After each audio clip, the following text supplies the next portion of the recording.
Today's November 30th, 2017. Welcome to the Polymath Project. This is Arman, I'm your host. And today's topic and theme is going to be related to units of measure. Everything from how we measure our time, how we measure our energy, which often translates into different forms of currency. Different forms of currency that we get paid for and in, and that we use to exchange for goods and to buy the things we need in order to live our lives and support our families. One of the very interesting new models and trends and opportunities and changes that we're seeing in the space of currency is blockchain technology, cryptocurrency, Bitcoin. Most people by now have heard and read in the media at least something about it. It is a very, very interesting and growing trend, more so than a trend, becoming a new form of currency, a new way to essentially exchange and measure value that is starting to really raise a lot of eyebrows. There's a lot of implications for governments, for the way banking and monetary systems work, and everyone's really trying to grapple with how to A, understand it, and B, deal with it. How do we regulate this? What's the true value of it compared to, let's say, other forms of currency and other types of technology? So I'm going to do my best here, as I'm also in a learning curve and process in relation to blockchain, and I think we all are, but I'm in the early learnings of how to understand what it is, how to talk about it. So that's what today's episode and project will be about. The project is to better understand blockchain, which is inevitably becoming and going to be something that we all have to kind of deal with and interact with in one way or another. So I thought a good way to start it off would be to watch a video, after which we'll come back and look at some different graphics and kind of really try to map out so that we can explain and get some visuals and context for how blockchain works and how the different types of blockchain technologies, companies and tools like Bitcoin and others function, and how it's relevant to our lives, our day-to-day lives. So let's take a quick look at this video that I think does a nice job of explaining what the blockchain is and how Bitcoin works.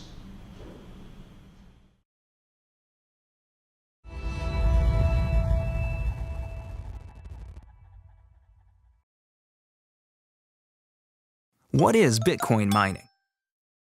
Bitcoin operates as a peer-to-peer network. This means that everyone who uses Bitcoin is a tiny fraction of the bank of Bitcoin. But where do Bitcoins come from? With paper money, a government decides when to print and distribute money. Bitcoin doesn't have a central government. With Bitcoin, miners use special software to solve math problems and are issued a certain number of Bitcoins in exchange. This provides a smart way to issue the currency and also creates an incentive for more people to mine. And since miners are required to approve Bitcoin transactions, more miners means a more secure network. The Bitcoin network automatically changes the difficulty of the math problems, depending on how fast they're being solved. In the early days, Bitcoin miners solved these math problems with the processors in their computers. Soon, miners discovered that graphics cards used for gaming were much better suited to this kind of math. Graphics cards are faster, but they use more electricity and generate a lot of heat. The first commercial Bitcoin mining products included chips that were reprogrammed for mining Bitcoin. These chips were faster, but still power-hungry. ASIC, or Application-Specific Integrated Circuit chips, are designed specifically for Bitcoin mining. ASIC technology has made Bitcoin mining even faster while using less power. As the popularity of Bitcoin increases, more miners join the network, making it more difficult for individuals to solve the math problems. To overcome this, miners have developed a way to work together in pools. Pools of miners find solutions faster than their individual members, and each miner is rewarded proportionate to the amount of work he or she provides. Mining is an important and integral part of Bitcoin that ensures fairness while keeping the Bitcoin network stable, safe, and secure. For more information about Bitcoin mining, visit bitcoinmining.com.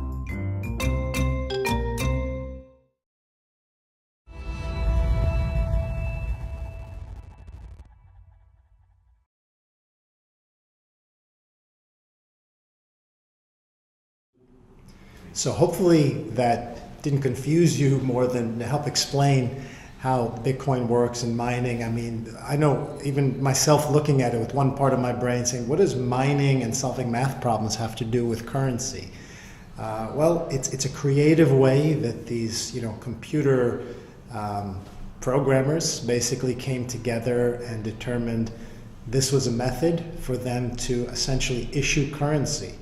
Because our current forms of currency, like let's say the US dollar, we have the Fed and we have the government that basically controls the circulation and the supply of money.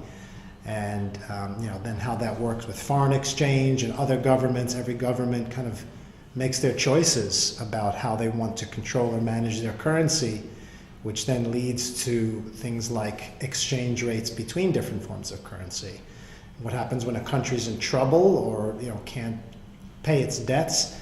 Its currency gets significantly devalued, and people in that country that think they have a lot of money all of a sudden don't have money that's worth much at all. So it's a very, very interesting and real subject. I mean, it has real implications on people. Look at what's happened in Greece, many other countries where the currency is getting inflated or deflated, really impacts what people can buy, what they can do. Here in the US, we tend to have more sense of stability because the dollar is generally strong and our economy has been generally stable or stable enough for us to continue having a generally predictable understanding of what our money can get us.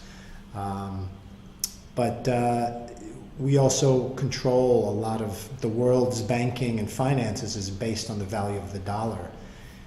What's happening with blockchain is again, as the video said, it's not controlled by any government, which is why Bitcoin and blockchain are a threat in certain ways to governments and regulators and people that want to control things. And blockchain, another way of describing it is that it's a kind of distributed computing model. And it doesn't just apply to currency. Blockchain can be used in a number of other ways. I actually have an infographic I'm pulling up here we can look at about, in this particular infographic, this is more of a transactional model, but the transaction doesn't always have to be monetary. So in this case, someone wants to send money to another person, and that transaction is represented online as a block, hence blockchain. And the block is broadcast to every party in the network. So you have distributed computing that actually helps avoid fraud and people from just hacking one system that has the information. In this case, multiple systems share the same chain of information. Those in the network, multiple people actually have to approve the transaction. Most of this is now automated through software. And then the block can be added to the chain, which provides transparency of records for the transaction, and then the money moves. So this can be worked, obviously, in financial and big banks are starting to adopt this and use it in ways that makes their transactions more secure and even faster. I'm going to pull up another infographic here that shows other ways that blockchain technology can be used and explored. So the analogy that I've heard some people talk about, and I'm still trying to determine if I think there's a great analogy, but it's interesting for a certain component, is that it's basically like the Wild West. It's the very, very early days of, let's say, the internet or even email, where when there's not a lot of people using email, it's not as valuable. It's a very early stage. Email was invented in 1972. Most of us didn't hear about it till the mid-90s and start using it regularly until like the 2000s and beyond. So this is very early days for blockchain technology, where a bunch of computer programmers and super technical folks that understand this, that built it, know the value of it and how it can be used to help scale and solve major issues. And now it's becoming a little more user-friendly, accessible, and relevant for kind of the rest of us, let's say. And very soon it's going to become something mainstream. So a lot of great opportunities, and here's just a list of some of them. It could be used for smart contracts, for real estate management, for stock exchanges, for health record management, cross-border transactions, again, because it's not governed by any central government. There's still issues in certain countries it's banned, but not too many. I think there's a list of 5 or 6. So how countries and governments decide to treat this, they're all trying to figure out how to deal with it now. If one invests in Bitcoin and your value grows, is that taxable income? Well, every government's going to have a different take on that. And it's one of these things that happens in technology. When it accelerates, it's usually ahead of the curve, and governments and regulators and people that have established a certain method of doing things have to figure out, how do we keep up with this? How do we even deal with these issues and questions? So these are some very interesting areas that it can be used. Let's look at some other graphics. Basically, my goal here today and the point of today's project is to try to collectively come together to understand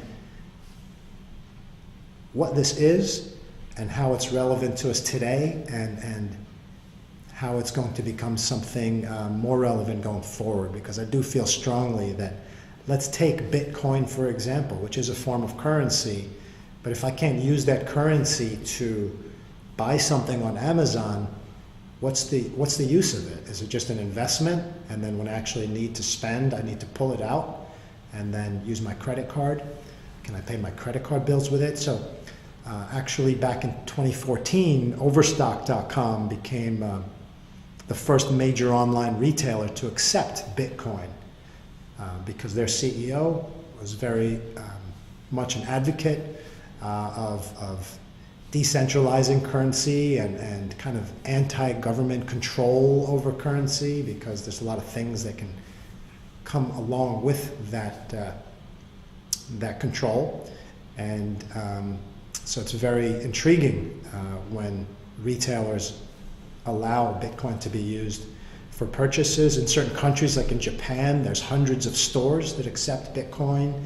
I actually believe there's an infographic here, let me pull it up, that has a lot of very interesting Bitcoin factoids.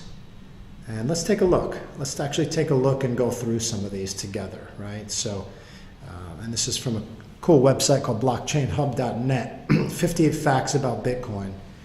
And later we'll look at kind of the stock value and trends of some of these cryptocurrencies.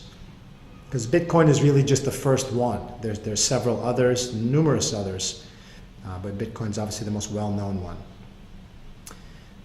About the inventors, right? No single entity or government has control. By September 2017, around 16.5 million Bitcoins are in circulation. So again, as opposed to currency that can continue to get printed and then devalue the currency, Bitcoins are restricted. The number of Bitcoins are restricted, which thereby increases the value of them. Just like when there's limitation of anything, as opposed to ease of just duplicating and creating more money and putting it in circulation. Bitcoins, at least at this point, are limited to 21 million, the maximum that there can be. So those miners that we saw in the video that solve those math problems, by doing that, that's what releases from the 16.5 million currently in circulation to eventually 21 million. And then by their charter, by kind of the rules that they set when they formed Bitcoin, 21 million would be the max. Okay, let's look at some other interesting facts here. 69% of banks participated in the survey and are experimenting with blockchain, right? So it's not this like fringe thing anymore like it seemed it was several years ago, like this black market kind of shady way of moving money. I mean, that the media and certain governments tried to portray it that way because it was a threat to them, but now it's reached a point, we've reached that critical mass where, and that threshold above which where there's really no turning back.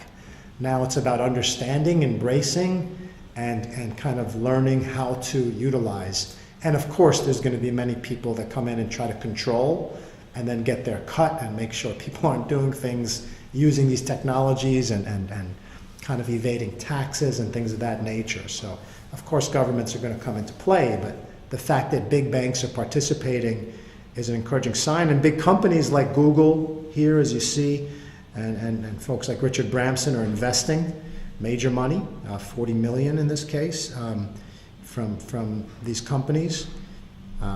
Bitcoin market cap of 75 billion by the end of August 2017, which has raised dramatically since then.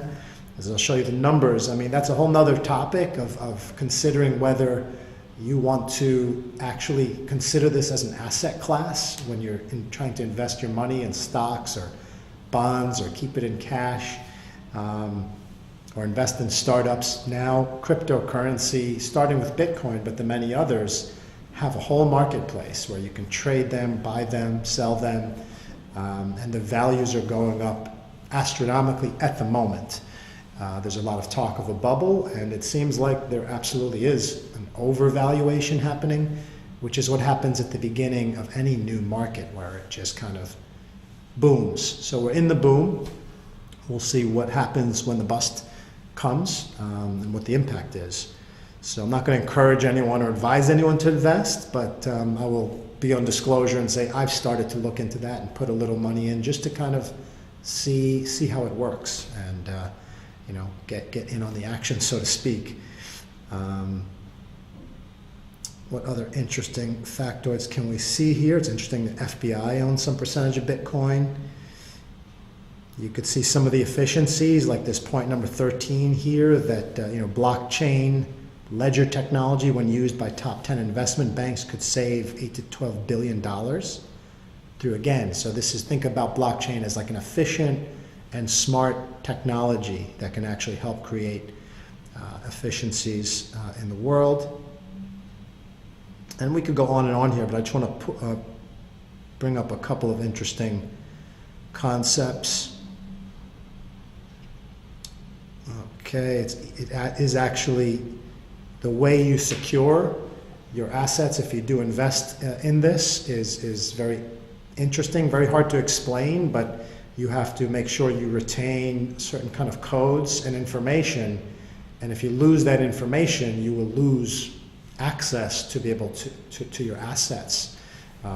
So, you know, as they say, this losing your wallet and the codes that are within that wallet is basically like losing the keys to be able to get in. There's not an easy way, and in some cases no way to recover that, which is a bit of a risk.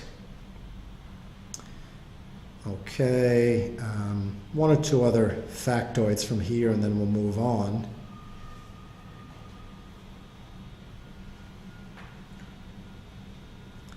Okay, this one's interesting. Look at number 35. The University of Nicosia in Cyprus was the first university to accept fees in Bitcoins. Very cool. So this is the practicality of it, where can I use this? We talked about overstock. You could use it here for this university. Japan, as I mentioned, has a number of retailers. Virgin Galactic, Space Travel Club, accepts Bitcoin. Other big companies, including Microsoft, Dell, Expedia, well-known companies there. And actually, I had the number wrong there. 300,000 stores in Japan, as of 2017, are accepting it. Okay, since April 1st, 2017, Bitcoin is legal payment method in Japan. And then you could see some of the tax issues here in 46 and 47 in Belgium and Finland, that they're allowing it to be actual tax exempt. Switzerland, of course. See some countries there listed that have actually got Bitcoin banned right now just because they're not sure how to deal with it. Understandable, but hopefully not sustainable and long lasting. Some people are calling for it to be banned. So very, very interesting facts and figures. Let us go to quickly look. We talked about investing.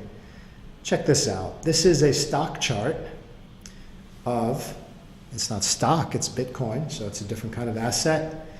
of the value and the growth of Bitcoin from over the last year.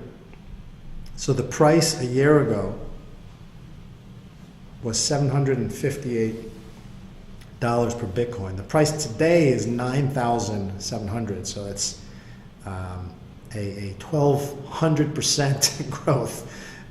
So if you invested, $1,000, you'd have, 12,000 right now, a year later, which is obviously astronomical growth there. And again, Bitcoin, just to explain clearly, is one of and the most popular and the most highly valued of several thousand, a couple of thousand different coins or cryptocurrencies that are now available. So each currency, like Bitcoin, you can see here Ethereum and Litecoin, and I have a list here of a number of others. Let me see if I can pull that up. Bear with me while I navigate. If I can find it, I'll just pull up a new, here. This is a great website to consider, coinmarketcap.com, right? So we could see here CoinMarketCap, there's actually 1,300 up in this corner here, 1,318, so 1,318 different cryptocurrencies and 7,000 different markets. And so you could see the top rated ones here, Bitcoin, Ethereum, and so on, and the respective market caps of each, how much volume there is, how many units are in circulation, and so on. So this gets into a lot of detail, but I just want to explain as best as I can that all of these different cryptocurrencies aren't just currencies. There's also companies behind them that offer certain services. So let's say Ripple, for example, on this list, and you can read about all that. You could read about the management teams, and if you're interested in possibly understanding these companies and maybe supporting or investing in them, then I would encourage you to come to this website or others like it. This one's the best one I've seen so far that actually lists all the different cryptocurrencies and talks about the companies and the technologies behind them. So Ripple, I believe, offers certain kind of financial technology that we referenced in the previous infographic that these big investment banks are using to speed up and improve the way they manage their ledgers and transactions. Other ones address health records and some of those other uses we looked at before about how blockchain is being used.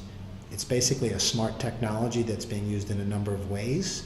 And then the companies that are growing their services and their products within those technologies are using these markets. So instead of having an IPO, an initial public offering on let's say the New York Stock Exchange or one of these well-known stock markets, these companies are raising money through what's called ICOs, initial coin offerings. And it's a way for people without intermediaries and investment bankers and all that to invest directly into these companies in a way that's really not regulated right now. So therein is where lies some risks, and it's where everyone has to make their own choices if they want to explore or invest in these technologies. But I think the investment is only one part of it. I think it comes down to trying to understand why this is an interesting phenomenon in the world, why governments and different folks, traditional and institutions that are in very strong money management positions right now, governments, banks, financial advisors, investment banks specifically, are all kind of trying to figure out how to deal with this new wave of technology. So I'm going to leave it at that. Again, it's very early in the game, and I myself am continuing to learn and explore this. I'm going to continue going deeper here. I have a lot of friends in high finance. I've started talking to them, and there's a variety of different opinions people have on it. So in future shows, in the very near future, we'll be bringing some of those experts on and folks that have some perspective, and we'll continue watching this and seeing how how it continues to evolve and how different governments, institutions, and companies, like we mentioned Dell and Microsoft and Google, everyone's discussing and figuring out, and the entrepreneurial folks and the venture capital type folks are extremely interested, because there's a tremendous opportunity, there's a tremendous market for this, and it's going to impact the lives of everyone in some way or another. And I believe there's a very positive kind of vibration and opportunity. And of course, like anything, there's a dark side to it and negative potential there as well. But there is an energy to it, and there is more than just a fleeting trend. This is something very serious. I would call it an extension and kind of a new era within the whole kind of internet and digital space. So when we go from having the internet as a connective tool to having these smartphones, which we've only had for 7-10 years or less, taking the power of the internet and now putting it in people's hands in a mobile fashion, that's a perfect example of a next generation kind of evolution to another level of connectivity. This is something just like that. This is going to take the way we exchange and interact, share value, measure value, units of measure, really to a new place, and a place that I believe has a lot of positive opportunities. Speaking of which, we'll take a little, not tangent, but I think evolution from this concept of units of measure. And we've been talking a lot about very tangible things and currencies and how they're valued. Again, as I said at the top, units of measure, how we measure our lives, how we measure the way we feel, obviously amounts to more than just material and tangible things. We talk about time. We talk about time a lot, how we spend our time, how we spend our energy, and what the meaning of that is, why it's so important, because it's unpredictable how much of it we're going to have in this body, in this human vessel that I have, that everyone listening has today. We really don't know how much more of that we are going to have, which is why I give and put so much importance on being in the moment and valuing ourselves and valuing the time we have, and making sure we are using it wisely, and investing it in the things that bring us true fulfillment, and understanding truly what our purpose is, why we're here, what we need to do today, right now, to align closer to our core, to our being, and to really be centered and grounded in our mission, to the extent that we can, to the extent that we've actually been able to connect with that. So on that note, I would like to take a quick look at another video, and then we'll come back and talk about it. This one's from the movie Lucy. I won't give you too much context for it. Hopefully you've seen it. If you haven't, I strongly advise you to.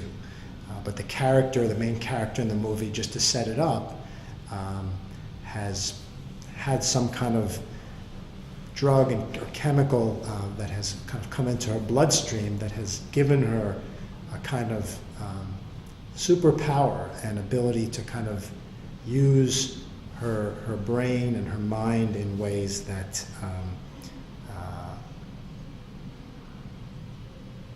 are way beyond what we typically as human beings can do. These studies that talk about the fact that we can only access generally 10% of our brain power and our capabilities. And when we look at people that accomplish great feats, or are able to tap into their subconscious and really bring kind of special knowledge or energy into their lives, this is an example of someone who's reaching that level of clarity and brilliance. And you can hear what she has to say to a group of scientists that are very smart people intellectually, but that have certain limitations that she's been able to transcend. So I've said enough. Let's look at the clip, and we can talk about it a little bit more afterwards. But pay attention to what she says about time at the end of the clip.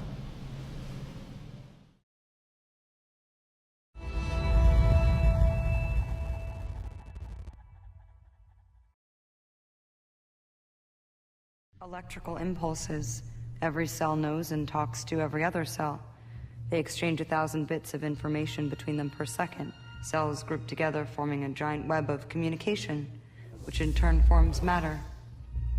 Cells get together, take on one form, deform, reform. Makes no difference, it's all the same. Humans consider themselves unique, so they've rooted their whole theory of existence on their uniqueness. One is their unit of measure, but it's not. All social systems we put into place are a mere sketch. 1 + 1 = 2, that's all we've learned. But 1 + 1 has never equaled 2. There are in fact no numbers and no letters. We've codified our existence to bring it down to human size, to make it comprehensible. We've created a scale so that we can forget its unfathomable scale. But if humans are not the unit of measure, and the world isn't governed by mathematical laws, what governs all that? Film a car speeding down a road. Speed up the image infinitely, and the car disappears. So what proof do we have of its existence? Time gives legitimacy to its existence. Time is the only true unit of measure. It gives proof to the existence of matter. Without time, we don't exist.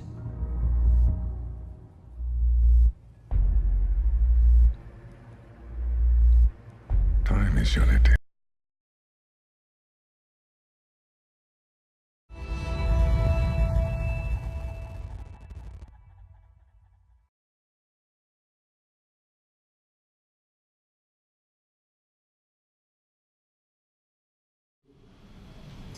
Powerful stuff. Time is the only unit of measure. So I'll leave you with that thought today. We talked a lot about currency as a unit of measure. Obviously, when we work, we put our time and effort and energy and expertise into things, and then we exchange that unit for some kind of barter of other things we need, or currency, the money we get paid, really for that essential unit of measure, which is our time and our energy. Pretty profound statement there, and reality, I believe. So the project for today is to take what you've heard here, or what you already know about the blockchain technology, cryptocurrencies, and do a little bit more research on your own using some of the resources and reference material we provided, or talking to folks, financial folks and other people that you know that may be hearing about it. There is a lot of media and buzz, articles on Forbes and Financial Times and all over the place, which are useful. But I would say take some time with this. Let's all collectively spend some time, spend some energy, and not rush to judgment, and try to form those kind of quick judgments, because this is something that is going to continue to evolve. I believe it's going to be important in a number of ways, both on a business level and also personally for people. And there's also some opportunity here for entrepreneurs, for business owners, and all of us to a degree. So that'll be our kind of homework. And I'll be back, as I mentioned before, to talk about it with some other experts and people that are involved in one way or another over the coming sessions and weeks. So signing off for now. Hope you have a great day and a great week. Take care.